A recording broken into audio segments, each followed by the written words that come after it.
Hey guys, so today we're going to be learning Chapter 13, Section 6, which is the tangent function. And the objectives for this section are to evaluate tangent and to graph the tangent function. Before we get started, let's start with this getting ready problem. So given the following, determine tangent of theta. So you can see we have a 3, 4, 5 right triangle, and theta is right here, that's our reference angle. And we're trying to determine the tangent of theta. So if you remember back to geometry, you learned a very important acronym when it comes to trig functions, which was SO, CA, TOA. And another way to write this, if you haven't seen it before, is as SO, S is big, O and H go stacked, because for sine it's opposite over hypotenuse. So that kind of just makes your ratio a little bit more obvious. CA, TOA. So it's easier with your stacked letters to see what your ratio is for that trig function. So if we're trying to determine the tangent of theta is TOA, which is opposite over adjacent. So for our tangent of theta in this case, it's going to be the side opposite our theta, which is 3, over the side adjacent theta, which is 4. So tangent of this angle is going to be 3 over 4. And notice in this triangle, if we think about this triangle on a coordinate plane, there's going to be a point here. This point is going to be 4, 3. And that's going to be very important later when we're talking about tangent functions. Notice these numbers, 4, 3, are shown in our ratio for tangent as well. So we're going to talk about that a little bit later. Now, when we're thinking about a unit circle, remember back to a couple sections ago, the unit circle, our reference angles are always the angles on the x-axis. So in this diagram, we have 4 reference angles that are touching the x-axis, and each of these reference angles forms a right triangle with the terminal side and a line going straight down to the x-axis. So we have 4 right triangles, and based on where these right triangles are on our coordinate plane, the sign of our trig functions might change. For example, in the first quadrant, we have positive x and positive y. In the second quadrant, we have negative x and positive y. In the third quadrant, we have negative x and negative y. And in the fourth quadrant, we have positive x and negative y. So based off of which quadrant we're in, that could change the sign of your sine function, cosine function, or tangent function. And if you remember back to when we started talking about the unit circle, I showed you an acronym that worked with your quadrants. And the acronym is all students take calculus. Exactly how you label for your quadrants, you label this acronym as well. In the first quadrant, all means that all trig functions are positive. In the second quadrant, students stands for sine. So only sine functions are going to be positive because sine functions are represented by y. In the third quadrant, tangent functions are going to be positive. Sine and cosine functions are both negative, and in the fourth quadrant, only cosine functions are going to be positive, which are represented by x. That's very important to remember. And the tangent function is closely associated with the sine and cosine functions, but it differs from them in 3 dramatic ways. Essential understanding for this section, the tangent function has infinitely many points of discontinuity with a vertical asymptote at each point. And if you remember, we talked about asymptotes before. An asymptote is an imaginary line that your function is going to approach and get very, very, very close to, but never actually touch or cross.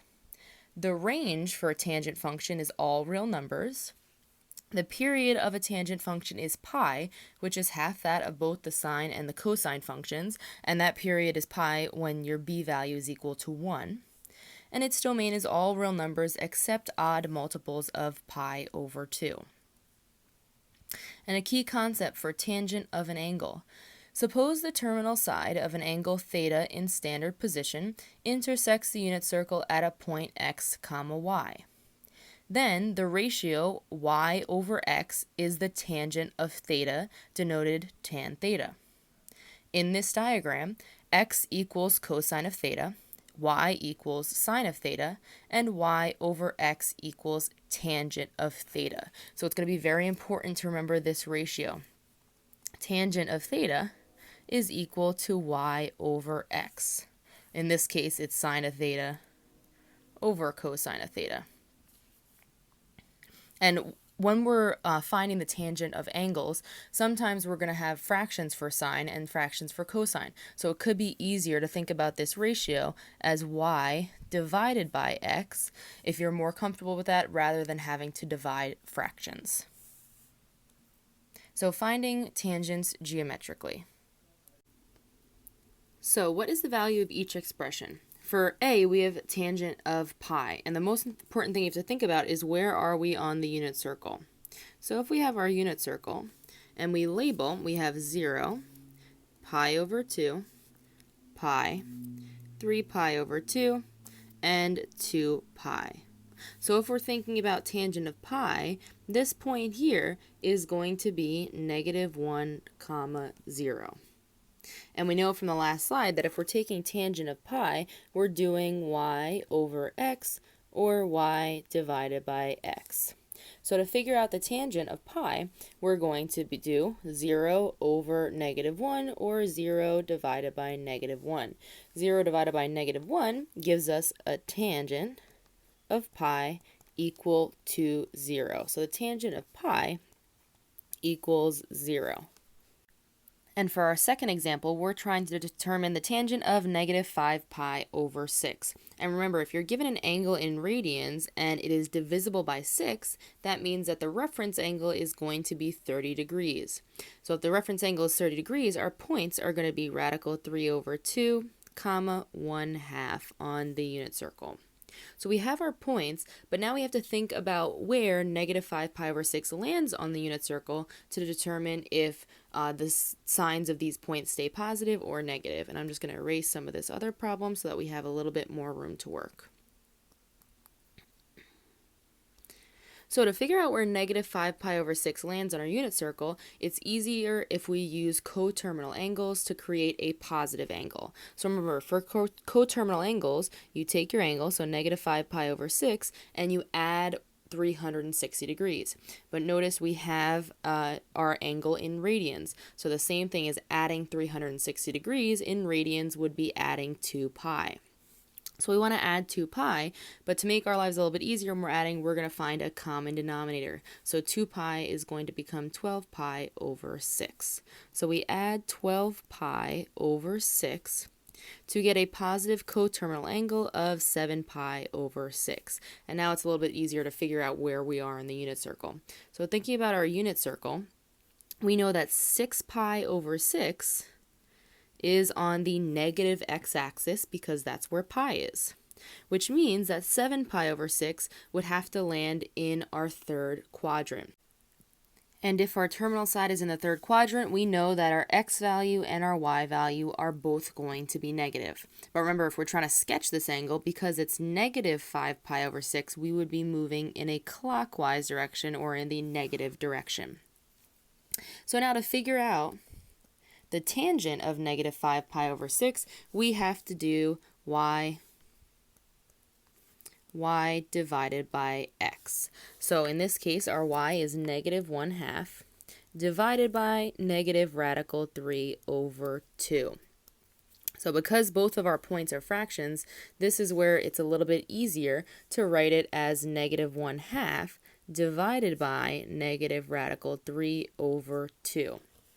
And when we're dividing, we can multiply by the reciprocal. So this becomes negative 1/2 times negative 2 over radical 3. So we're just multiplying by the reciprocal. When we multiply, our 2's cancel out and the negatives cancel out to make our tangent positive. So when we multiply, we get positive 1 over radical 3. But notice there is a radical in our denominator. That's improper. So to make this proper, we have to multiply by radical 3 over radical 3, which gives us a value of radical 3 over 3. So the tangent of negative 5 pi over 6 is going to be radical 3 over 3.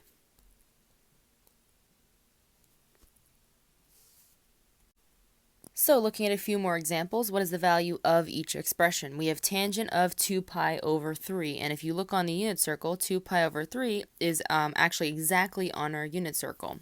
And we know if it's divisible by 3, that means we're going to have a 60-degree reference angle or it's a 60-degree triangle. So if we have a 60-degree reference angle, that means our points are going to be 1/2, comma, radical 3 over 2. And the tangent of, or 2 pi over 3, that angle 2 pi over 3 is in the second quadrant, which means that our x value is going to be negative. So to figure out the tangent, again, we're doing y divided by x. So it's going to be radical 3 over 2 divided by negative 1/2. So we're dividing fractions. We can rewrite this as radical 3 over 2 divided by negative 1/2, which is going to become radical 3 over 2 times negative 2 over 1. And now when we multiply, our 2's cancel out, and we're left with negative radical 3. So the tangent of 2 pi over 3 is going to be negative radical 3. For our second example, we have the tangent of negative pi over 4. Remember, on your unit circle, if you have a negative angle, that means you're moving in the clockwise direction. Negative pi over 4, if it is divisible by 4, that means it is a 45-degree angle. So negative pi over 4 is going to land us in the fourth quadrant. Our points for 45-degree reference angles or 45-degree triangles are radical 2 over 2, comma, radical 2 over 2. And because we're in the fourth quadrant, that means our y value is going to be negative. And the nice thing about tangents of 45-degree angles, it's either always going to be positive 1 or negative 1 because your points are always exactly the same. Just the signs might flip. So finding tangent of negative pi over 4, we're doing y divided by x, so negative radical 2 over 2 divided by radical 2 over 2, which again we can rewrite as negative radical 2 over 2 divided by radical 2 over 2, which becomes negative radical 2 over 2 times 2 over radical 2. And we do this, everything cancels out except for our negative, so tangent of negative pi over 4 is going to be negative 1. The tangent of pi over 2, this one is extremely important. So on our unit circle, pi over 2 is on the positive y-axis, where your point, your ordered pair, is going to be 0, 1. So if we're finding the tangent of pi over 2, 0 over 1, when we do y divided by x, that's 1 divided by 0, or we can write it as 1 divided by 0, which is what? Anytime you're dividing a number by 0, or if you have 0 in your denominator, it is undefined.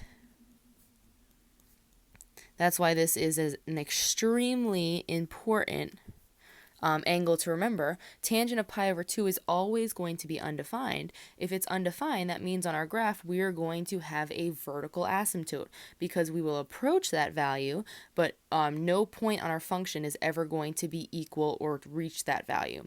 So tangent of pi over 2, this is very important information, is undefined. So here we are looking at the unit circle, which is going to be an extremely important reference moving forward. And before we move on and talk about the tangent, I want to reiterate a couple of important things you can remember to make your lives a little bit easier with the unit circle. Notice in this unit circle, all of our 45-degree angles are in red. Our 45-degree reference angles are in red. And I said before when we were doing these problems, anytime you have a denominator of 4, that's a 45-degree angle. So denominator of 4 tells us we have a 45-degree angle. Anytime you have a denominator of 6, such as pi over 6, 5 pi over 6, 7 pi over 6, or 11 pi over 6, that is a 30-degree reference angle. That's very important.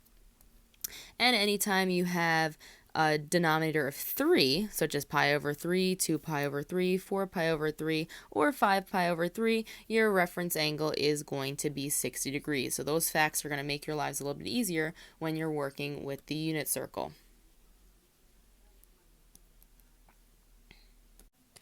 So earlier in the lesson, I mentioned that the period of tangent functions is pi, unlike sine and cosine functions, which is 2 pi. So if we're looking at our unit circle, if we only think about half of our unit circle, so we'll say everything in the positive x direction, and if I label my unit circle, I have 0, pi over 4, pi over 2, and if I continue this moving in the negative direction, that's going to be negative pi over 4 and negative pi over 2. So I have everything labeled. I'm only focused on half of my unit circle. Tangent of negative pi over 2 is going to be undefined.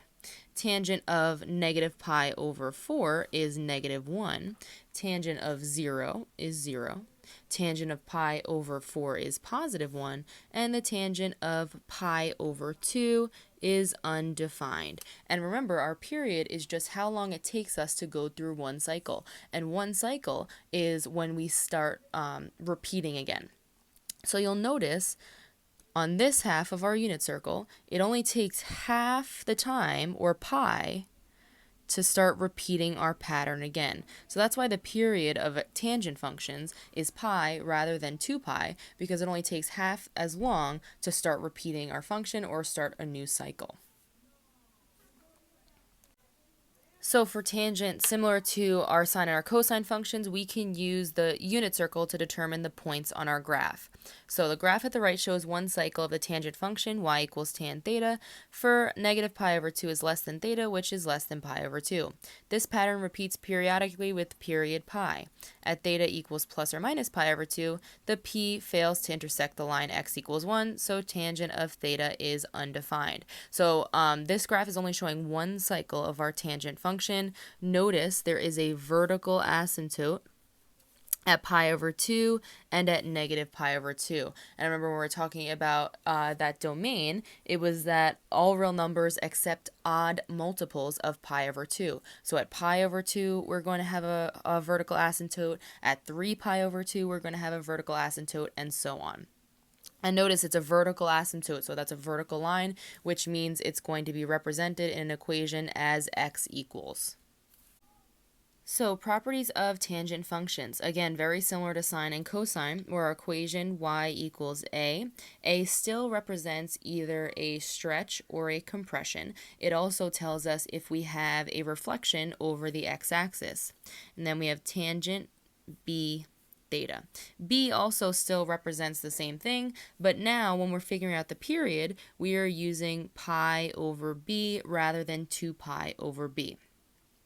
Another thing that's different, one cycle occurs in the interval from negative pi over 2b to pi over 2b. So this represents one cycle in our periodic function. This also tells us where our asymptotes are, because the asymptotes are where the cycle starts and where the cycle ends. So our asymptote is going to start the cycle at negative pi over 2b, and it would end at pi over 2b. And then we can continue on, because this is a periodic function, it's going to keep repeating. We can continue on with this interval to determine the rest of our graph. And there are vertical asymptotes at each end of the cycle, like I said before. And when we're trying to graph our tangent function, you can use asymptotes and 3 points to sketch one cycle of a tangent curve. So similar to sine and cosine, we're still thinking about 5 points, but now 2 of them happen to be our asymptotes, and the asymptotes are at the beginning and at the end of our cycle. As with sine and cosine, the 5 elements are equally spaced through one cycle, and we use the pattern asymptote, negative a, 0, a, asymptote. In the graph on the next slide, we're going to look at our a value and our b value are both going to be equal to 1. So using this information, if we were to write out this pattern, we're still starting with an asymptote. Then our next point would be our a value, our negative a value, so that would be negative 1. Then we would be at 0. Then our a value is 1, and then another asymptote. So these 3 points, 0, negative 1, 0, and 1, are spaced equally between the asymptotes, and they're what make up that cycle. Also, these 3 points between our asymptotes are what is going to be multiplied by the a value if there is a stretch, a compression, or a reflection, depending on your a value. So if we start by trying to graph the most basic tangent function, which would be y equals tangent of theta, our a value is 1 and our b value is 1, we have to figure out our key points. So we have theta equals negative pi over 2. Tangent of negative pi over 2, our point is going to be 0 comma negative 1. Y divided by x is going to be negative 1 over 0 or undefined, which is going to give us a vertical asymptote. For theta of negative pi over 4, we do tangent of negative pi over 4. If it's divisible by 4, that means it's a 45-degree angle. So our point's going to be radical 2 over 2, comma, negative radical 2 over 2, because it is in the fourth quadrant, and tangent of negative pi over 4 is going to give us negative 1. If we do theta equals 0, tangent of 0, our point is going to be 1 comma 0. So to find tangent, we do 0, y divided by 1, which gives us 0. For the tangent of pi over 4, again, another 45-degree triangle, so our point is going to be radical 2 over 2, radical 2 over 2, because we are in the first quadrant, which gives us a value of positive 1. And finally, for tangent of pi over 2, our point is going to be 0 comma 1, which means to find tangent, it is 1 divided by 0, which gives us undefined, or another vertical asymptote. So these are our key points for our parent function, or y equals tangent of theta.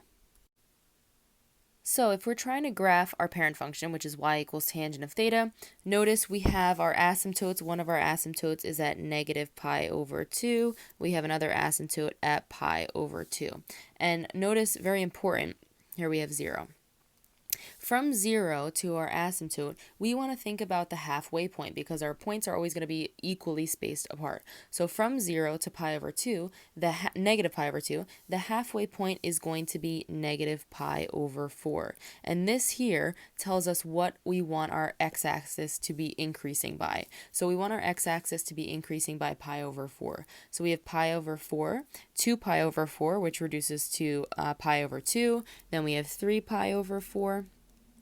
4 pi over 4, which reduces to pi, 5 pi over 4, and another vertical asymptote at 6 pi over 4, or 3 pi over 2. So there's our x-axis labeled. Now when we start graphing our points, for y equals tangent of theta, again, your a value is 1. So our pattern, remember, is asymptote, negative a, 0, a, asymptote. So we're multiplying our a value by negative 1, 0, and 1. So we start with our asymptote at negative pi over 2. At our next point, it's going to be negative 1.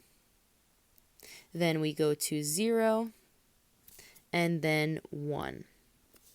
So that completes one full cycle of our parent function, and you notice the graph is a little bit curved, and at each end we are approaching the vertical asymptotes. So that's one cycle of y equals tangent of theta, and then we have another vertical asymptote, and our pattern repeats after one cycle. So at 3 pi over 4, we're going to be at negative 1, then 0, then positive 1, and that is another cycle of y equals tangent of theta. And one way you can check this, remember our period, so where our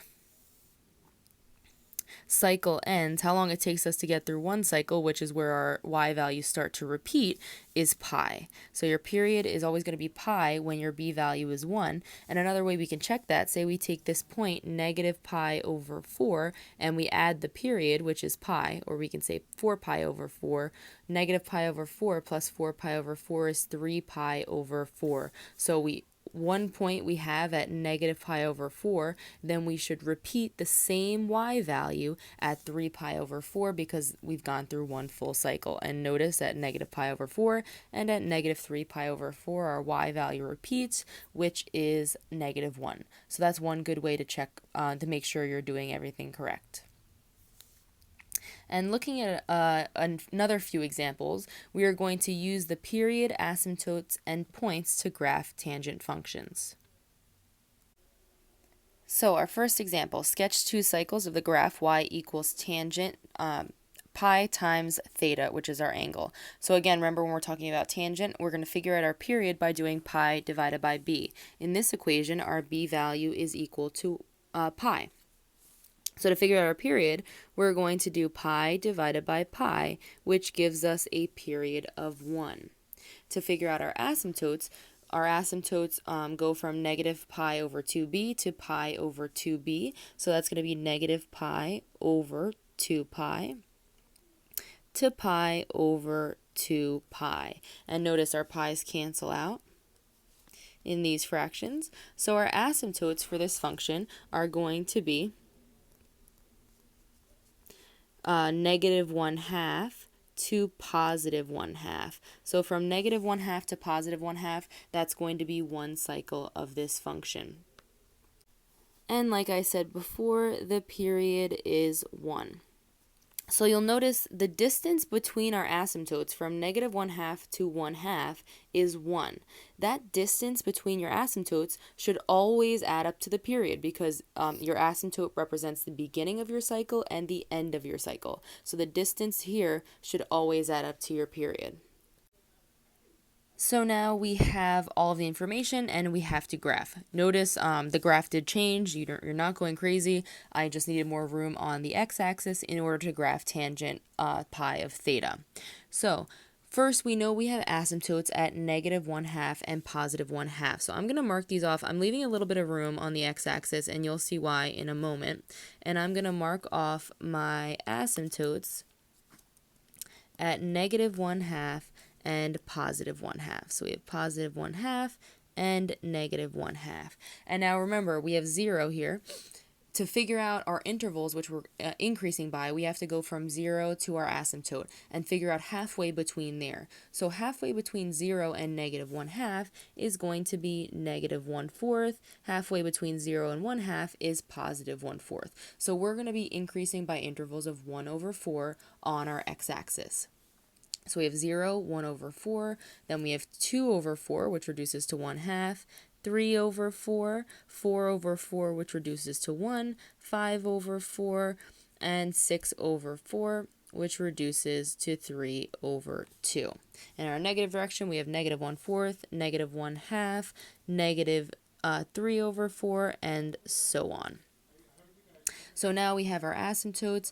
We're going to have another asymptote. If our period is 1, from 1/2, we're going to, another cycle, we have to add 1. So our next asymptote is going to be at 3/2. And now we can start graphing our points. So we know by our pattern, it's asymptote, negative a, 0, a, and another asymptote. So we always start and end our cycle with an asymptote. So our a value in this case, in this function, is positive 1. So if we start with our asymptote at negative 1/2, our next point is going to be at negative a, which is negative 1. Then we go to 0, then positive a, which is positive 1. So to sketch our tangent function, in this case, it's going to look something like this. Then after our asymptote at 1/2, our cycle starts again. So at 3/4, we're going to be at negative a, which is negative 1, then 0, and then positive 1. And we have another asymptote at 3/2. So we can sketch the second cycle of our tangent function as so. And you're always able to double check to make sure you're doing everything correctly by just choosing a point on this graph. For example, say we choose 1. So if we have y equals, I'm going to erase this stuff on the side here so it's a little bit easier to see.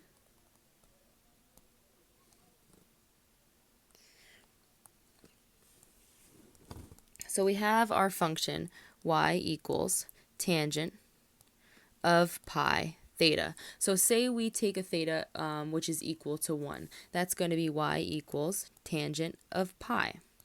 Tangent of pi, the point for pi is negative 1 comma 0. So our tangent is 0 over negative 1, which is 0. So that matches up. our tangent of pi is equal to 0. If we take another point, for example, say 5 over 4, and we plug this in, y equals the tangent of 5 over 4 pi. 5 over 4 pi is in the third quadrant, so that's going to, and because it's divisible by 4, that's going to make it a 45-degree triangle. So our points, our reference points, are going to be negative radical 2 over 2, negative radical 2 over 2. And if we take the tangent, if we divide y over x, we are going to get positive 1 because we're doing negative divided by negative gives us positive 1. And notice for 5 pi over 4, we are at positive 1, so we know we're doing this correctly. And for the last example that we're going to graph today, we have y equals negative tangent of 3 theta. So to figure out our period, we have to do pi over b. In this case, our b value is 3, so our period is going to be pi over 3. And our asymptotes are going to be negative pi over 2 times b, so 2 times 3 is 6, 2 pi over 6. So our cycle is going to start at negative pi over 6 and end at pi over 6 and then continue repeating because this is a periodic function. Notice for this function, your a value is negative, which is going to cause your graph to reflect. That's very important to notice. So when we try to graph this function, first we're going to start off by determining where our asymptotes are. Remember, when we're drawing our asymptotes, you want to leave one space in between 0 and your asymptote so that you're able to figure out the intervals for which your graph is increasing.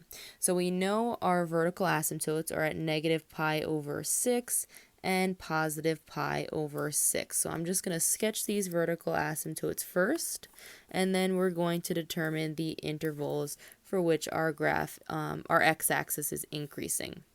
And on my y-axis, my a value is negative 1, so we're going to have a maximum, or our points on our y-axis are just going to be 1 and negative 1. No maximum and minimum for this, or they're going to be infinity and negative infinity for our tangent functions. So notice from the distance between, remember, the distance between negative pi over 6 and positive pi over 6, because it is the beginning and the end of our cycle, should match up with one full period. So from pi over 6 to negative pi over 6, that distance is pi over 3, which is equal to the period. So we know that we've started off correct. And now to figure out the rest of our x-axis, we have to determine half the distance from 0 to our vertical asymptote. So half the distance from 0 to negative pi over 6 is going to be negative pi over 12. And from 0 to pi over 6 is going to be pi over 12. So our x-axis is going to be increasing by pi over 12 each time. So we have 0 pi over 12, then we have 2 pi over 12, which is equivalent to pi over 6, 3 pi over 12, 4 pi over 12, 5 pi over 12, and then we're going to have another vertical asymptote at 6 pi over 12. And we're going to sketch that in here. So now once we have our asymptotes, we're going to figure out our points. So remember the pattern for our tangent functions, we start with an asymptote. Our next value is negative 1 times a. And in this case, our a value is negative 1, so negative 1 times negative 1 gives us positive 1. So the first point after our vertical asymptote is going to be at positive 1, and notice that is a reflection over the x-axis. Then our next point is 0 times a. So we have 0 times our a value is negative 1, which gives us 0. So our second point, we're still at 0. Then our third point, we have positive 1 times a. So we have positive 1 times negative 1, which gives us negative 1. So our third point is going to be at negative 1. Then we have another asymptote. So we are able to sketch this function to look something like this. And always make sure that the ends of your graph, whether going in the positive or negative direction, are approaching that asymptote. Then once we get to our asymptote at pi over 6, our cycle starts again. So our next point, 3 pi over 12, is going to be at positive 1. 4 pi over 12 is 0, and 5 pi over 12 is negative 1. And then we can sketch this function to look like this. And again, you can check to make sure, see the start of each of these cycles is at positive 1. So we can double check this to make sure that it is the correct distance, which should be the period. So from negative pi over 12 to 3 pi over 12, did we add pi over 3? Or if we convert that to have the same denominator, it would be 4 pi over 12. So is negative pi over 12 plus our period, which is going to be 4 pi over 12, when we convert it to have the same denominator, equal to 3 pi over 12, which is the next point where we repeat. It is so you know you're graphing this correctly, and this is just 2 cycles because we're between 2 sets of asymptotes. And again, another way that we can double check that we were doing this correctly, say for example we choose the point 5 pi over 12 to double check by plugging back into our equation. So if we plug 5 pi over 12 into our original equation is y equals negative tangent times 3 of theta. So if we plug in 5 pi over 12, I'm going to write this a value is negative 1 times tangent of 3 times 5 pi over 12. And when we multiply 3 times 5 pi over 12, 3 becomes 1, 12 becomes 4. So when we multiply this out, we get y equals negative 1 times the tangent of 5 pi over 4. And tangent of 5 pi over 4, 5 pi over 4 is in the third quadrant. And you remember from the last example we just did, we did tangent of 5 pi over 4, and we got that equal to positive 1. So the tangent of 5 pi over 4 equals positive 1. To solve for y, then all we have to do is multiply negative 1 times positive 1, which gives us a y value of negative 1 for 5 pi over 12. Notice our y value of negative 1 matches up exactly with our graph for where 5 pi over 12 is on the x-axis. So we know we're doing this right. So you can always plug your points on your graph back into the original equation and then double check it with the unit circle to make sure that you're doing everything correctly. So this is very important. Understanding how to graph our tangent function is very important. You're going to do some practice for your homework, which is going to be page 872, 12, 15, 18, 19, 30, and 45. I will also post this to Google Classroom. Also continue working on your marking period 4 project. If you have any questions and my lovely Bitmojis weren't enough, please feel free to email me anytime you have questions. I'm always here to help. Good luck.